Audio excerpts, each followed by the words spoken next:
19 февруари 2018 година. Од оваа мапа може убаво да се види дека веќе од денес настапи циклон со врнежи од дожд и снег. Врнежите ќе бидат повремени. На места ќе има поизразени врнежи, но во секој случај нема да бидат толку големи врнежи како што беа од минатиот пат.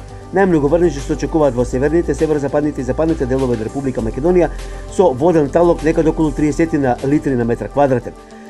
Ке има врнежи од снег на повисоките места и над планините, каде што врнежната покривка значително ќе се зголеми. Ке има умерен до засилен ветер долж Повардарието, Пелагонискиот и Штипскиот регион.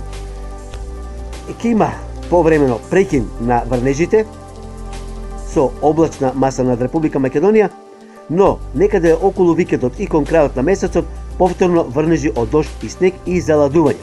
Многу заладување се очекува во централните, западните и северните делови на европскиот континент, каде што температурите ќе достигнат до минус 22-3 степени.